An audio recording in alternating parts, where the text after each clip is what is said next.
So finally, Kota Factory Season 3 is here, and again it's a charming, simple and delightful Season 3 with the depressing climax, जो कि मुझे लगता है मेरे लिए थोड़ा सैड था क्लाइमेक्स। ऑब्वियसली सबके लिए ही होगा, पर जिस एंड पर इस सीरीज को छोड़ा है वो ज्यादा सेटिस्फाइंग नहीं है। क्लाइमेक्स का फंडा था हम सबको मोटिवेट करना, या फिर जो भी स्टूडेंट्स है कोटा के अंदर, जहां हमारा character is about to restart. तो जब कोटा फैक्ट्री का सीजन 1 आया था तो वो एक काफी अलग ही क्वालिटी का था, मतलब बहुत बढ़िया था। पूरा एक तो फ्री में था, दूसरा इतनी ऑडियंस को अट्रैक्ट कर लिया था उसने एक बार में ही, even one of the best web series भी बन गया था, जो कि उन स्टूडेंट्स को मद्देनजर रखकर बनाई गई थी जो कि कोटा के अंदर पढ़ाई कर रहे हैं और आईआईटी की तैयारी कर रहे हैं। तो वो जो टीवीएफ का चार्म था सीजन 1 वाला, वो तो एकदम अलग ही लेवल पर था। उसके बाद सीजन 2 और 3 आ जाते हैं, एंड ये भी ठीक है, अच्छे हैं, मजा आता है देखकर। और इस बार सीजन 3 के अंदर सीजन 1 और 2 वाले डायरेक्टर नहीं है, यानी कि राघव सुब्बू नहीं है इस बार। पर ऐसा कोई मेजर डिफरेंस नजर नहीं आता डायरेक्शन के अंदर, काफी सीमलेस सा लगता है कि हाँ बस चल रही है और वैसे ही चलते आ रही है। ट्रेलर देखकर ही समझ आ गया था कि इस बार अग्नि परीक्षा वाला माहौल है कोटा के अंदर, एकदम गर्मा गर्मी फैली हुई है। तो एक काफी स्ट्रगल वाला सिनेरियो हमें देखने को मिलता है स्टूडेंट्स के बीच, और नॉट इवन स्टूडेंट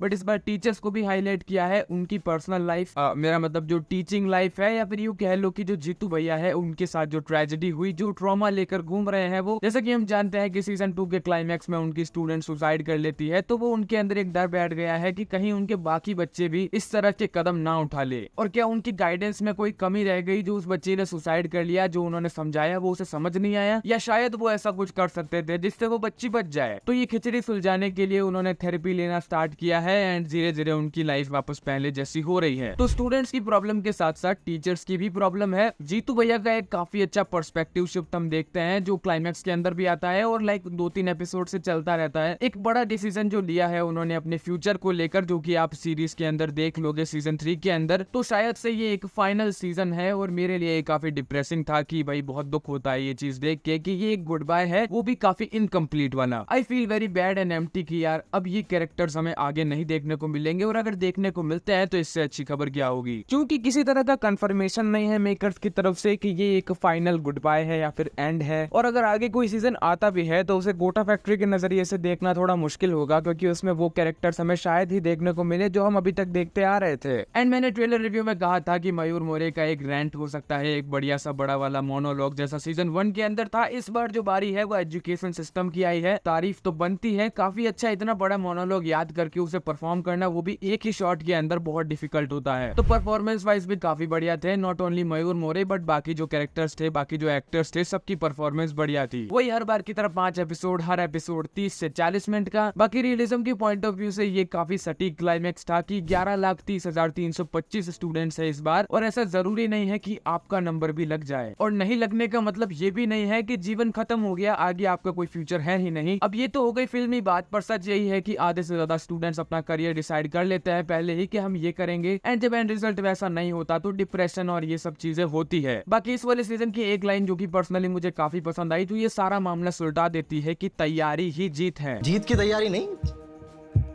तैयारी ही जीत है भाई।